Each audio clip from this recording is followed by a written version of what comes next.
புஷ்பாத்தி politics சொந்தங்களுக்கு வணக்கம். இந்த காணொலியில் பல விஷயங்கள் தொடர்பாக அலசி ஆராய்ப்போம்.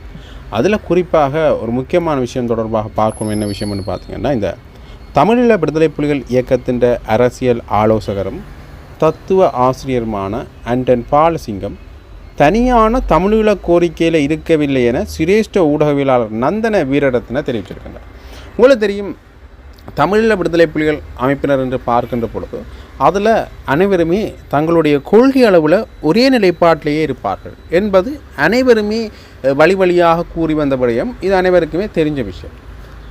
அந்த வகையில் இந்த விஷயத்தை சிரேஷ்ட ஊடகவியலாளர் சொல்லியிருப்பது ஒரு மிகப்பெரிய அதிர்வலைகளை ஏற்படுத்தியிருக்கிற அதே நேரத்தில் ஒரு விமர்சன போக்கையும் மக்கள் மத்தியில் ஏற்படுத்தியிருக்குன்னு தான் சொல்லுவோம். உண்மையிலேயே இந்த விடயங்கள் பலவாறான விதத்தில் பேசப்பட்டிருந்தாலும் கூட இது ஒரு பேசுபொருளாக மாறி இருக்கின்றதான் சொல்ல வேண்டும். தனியார் தொலைக்காட்சி ஒன்றுக்கு இந்த பட்லந்த வதைமுகாம் நூல் தொடர்பில் வழங்கிய செவ்வியில் தான் அவர் இந்த விஷயத்தை சொல்லியிருக்கின்றார். 1993 ஆண்டு அண்டன் பாலசிங்கத்தை சந்தித்த போது நான் கேட்ட கேள்வி, இப்பொழுது உங்களின் தனியான ஈழம் கிடைக்கும் தானே, ஆதலால் பானமையில் இருந்து மன்னார் வரை எல்லையை நிறுவினால் எவ்வாறு எல்லையில் பாதுகாப்பு வழங்குகிறீர்கள், மேலும் அதற்கான ஆழ்பலம் போதுமா, அதன் தூரம் சுமார் 400 கிலோமீட்டர் ஆகும், இந்தியாவிலிருந்து கூலிக்கா ஆட்கள் கொண்டு வர போகின்றீர்கள் என நான் கேட்டேன். அவர் சிரித்து கொண்டு, மச்சான், தனியான ஈழம் இல்லை, அதற்கு கீழே தான் எமது எதிர்பார்ப்பு என்றார். ஆனால் தனி ஆட்சொன்றை கோரிய அமிர்தலிங்கம் தமிழீழ விடுதலை புலிகளின் தலைவர் வேலுப்பிள்ளை பிரபாகரன் மற்றும் வேறு யாராக இருந்தாலும் கற்பனையில் இருந்தனர். மேலும் ஜேஆர் மற்றும் பிரேமதாஸ் ஆகியோரும் அவ்வாறே செயற்பட்டனர். இந்தியாவுடன் அவர்கள் மென்மையான ஒரு போக்கை கடைப்பிடித்திருக்க வேண்டும். ஈழம் என்ற ராஜ்யம் இலங்கையில் ஏற்பட்டால் இந்தியா பல துண்டுகளாக உடைந்துவிடும். ஆதலால் டில்லி எந்த காலத்திலும் ஈழம் என்ற ராஜ்யத்தை விரும்பாது. இதை ஜேஆர் அறிந்திருந்தால் ஈழப்போரை சுமூகமாக முடித்திருக்கலாம். ஆனால் டில்லியுடனான இணைப்பை ஜேஆருக்கு சரியான முறையில் பேண முடியவில்லை. எனக்கு தெரிந்த EPRLF உறுப்பினர்கள், அதாவது இந்தியாவில் ரோவில் பயிற்சி எடுத்தவர்கள், முதலில் பயிற்சிக்கு போகும்போது இந்திரா காந்தியின் உருவப்படத்திற்கு சல்யூட் அடிக்க வேண்டுமா, ஏன் இவ்வாறு என அவர்களுக்கு புரியவில்லை. எனது கருத்து, இந்தியாவை, அதாவது டில்லியை இவர்கள் யாரும் நன்றாக புரிந்து வைத்திருக்கவில்லை என்கின்ற கருத்தியலை அவர் தெரிவித்திருக்கிறார். உண்மையிலேயே இந்த கருத்தியல் அவர் சொன்ன பிறகு மக்கள் மத்தியில் ஒரு விமர்சன போக்கையும் அதிர்வலைகளையும் ஏற்படுத்தி இருக்கின்றது என்றுதான் சொல்ல வேண்டும். அண்மை காலமாகவே இந்த விடுதலை புலிகள் அமைப்பினர் சம்பந்தமான கருத்துக்கள் ஒரு பேசுபொருளாக மாறியிருக்கிறது. சிங்கள அல்லது தென்னிங்கிலங்கை அரசியல் பரப்பிலையும் பார்க்கக்கூடியமாக இருந்தது. அது சம்பந்தமான ஒரு நிலைப்பாட்டை தான் இவரும் தெரிவித்திருக்கின்றார். அடுத்ததாக இன்னொரு முக்கியமான விஷயம் தொடர்பாக நாங்கள் பார்க்கணும். என்ன விஷயம் என்று பார்த்தீங்கன்னா, இந்த மஹிந்த ராஜபக்ச மக்களின் மனங்களில் என்றென்றும் நிலைத்திருப்பார் என்று ஸ்ரீலங்கா பொதுஜன பெரமுன கட்சியின் பொதுச் செயலாளர் சார காரியோசம் அவர்கள் தெரிவித்திருக்கிறார். இந்த கொழும்பு விஜயராம இல்லத்திலிருந்து மஹிந்த ராஜபக்ச வெளியேற்றப்பட்டதில் இருந்தே மஹிந்த ராஜபக்சவை ஒரு தேசத்தின் பிதாவாக இன்றளவிலும் பிரதிநிதித்துவப்படுத்தி கொண்டே இருக்கின்றார்கள் இந்த பொதுஜன பெரமுன இருக்கின்ற மஹிந்த ராஜபக்சனுடைய சகாக்கள் அல்லது பொதுஜன பெரமுனையினுடைய ஆதரவாளர்கள். தேசிய மக்கள் சக்தி மஹிந்த ராஜபக்சவை ஏதோ ஒரு வகையில் அரசியலை விட்டு விலக்குதல் அல்லது அவர்களுடைய சிறப்புரிமையை குறைத்தல் என்ற வகையில் செயற்படும் என்ற ஒரு நிலைப்பாட்டில் இருந்துதான் அவர்கள் செய்கின்றார்கள் என்று பார்த்தால் அவர்களுடைய செயற்பாடுகள் மாற்றீடாக இந்த பொதுஜன பெரமுனவை விளம்பரப்படுத்துகின்ற ஒரு செயற்பாடாக மாறியிருக்கின்றது. குறிப்பாக இதை வைத்தே ஒரு அபிலாஷ் அவருடைய ஒரு அனுதாபம் சார்ந்த வாக்கு வங்கி அதிகரித்து வருகின்றது என்று தான் சொல்ல வேண்டும். அது மட்டும் இல்லாமல் தேசிய மக்கள் சக்தியிலிருந்து நாமல் ராஜபக்ச ஜனாதிபதி அல்ல, இனி வரும் காலங்களில் 2029 தேர்தலில் நாமல் ராஜபக்ச ஒரு பாராளுமன்ற உறுப்பினராக கூட வர முடியாது என்கின்ற விமர்சனங்கள் முன்வைக்கப்பட்டிருந்தாலும் கூட பொதுஜன பெரமுனவில் இருக்கின்றவர்கள் அதனை பிரபலப்படுத்தி அல்லது விளம்பரப்படுத்தி கொண்டே இருக்கின்றார்கள் என்று தான் சொல்ல வேண்டும்.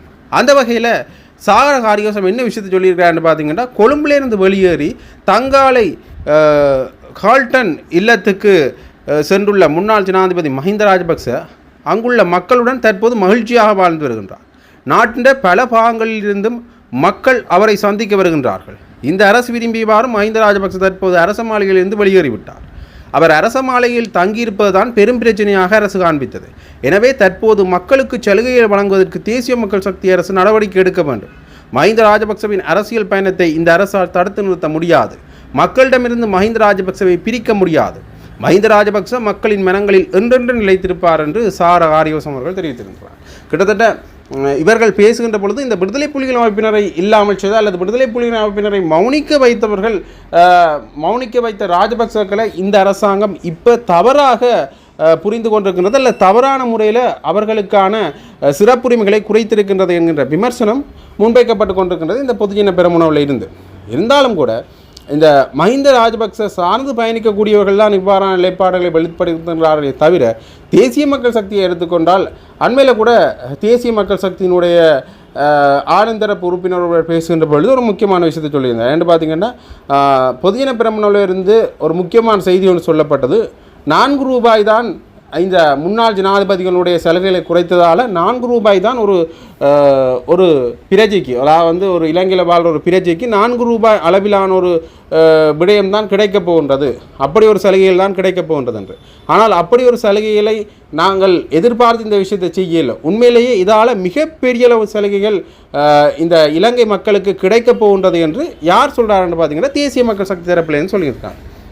ஆனால் இந்த பொதுஜன பெரமுன தரப்பிலிருந்து தொடர்ந்துமே அவர்கள் என்ன விஷயத்தை சொல்லிக்கொண்டு வருகின்றார்கள் என்று பார்த்தீங்கன்னா இதனால் மக்களுக்கு எந்த ஒரு பயனும் இல்லை. மஹிந்த ராஜபக்சவுக்கு தான் உயிராபத்துக்கள் ஏற்படுவதற்கான வாய்ப்புகள் இருக்கின்றது என்ற விஷயத்தை சொல்லியிருக்கிறார். அது மட்டும் இல்லாமல் இதை பொதுஜன பெரமுனலிருந்து தான் சொல்கின்றார்கள் என்று பார்த்தா இல்லை.